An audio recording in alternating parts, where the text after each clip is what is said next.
شروع اللہ کے نام کے ساتھ جو بڑا مہربان نہایت رحم فرمانے والا ہے۔ محمد بن ابو عدی نے حمید سے، انہوں نے ثابت سے اور انہوں نے حضرت انس بن مالک رضی اللہ عنہ سے روایت کی کہ رسول اللہ صلی اللہ علیہ وسلم نے مسلمانوں میں سے ایک ایسے شخص کی عیادت کی جو لاغر ہو کر چوزے کی طرح ہو گیا تھا۔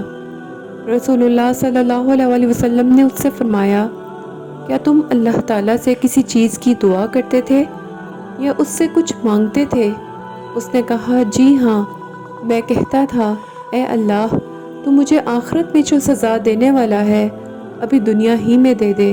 اس پر رسول اللہ صلی اللہ علیہ وسلم نے فرمایا، اللہ پاک ہے، تم میں اس کی طاقت نہیں ہے، یا فرمایا، تم اس کی استطاعت نہیں رکھتے۔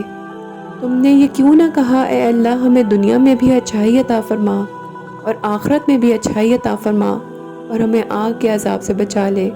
پھر آپ صلی اللہ علیہ وسلم نے اس کے لیے اللہ سے دعا فرمائی تو اس نے اس شخص کو شفا عطا فرمائی۔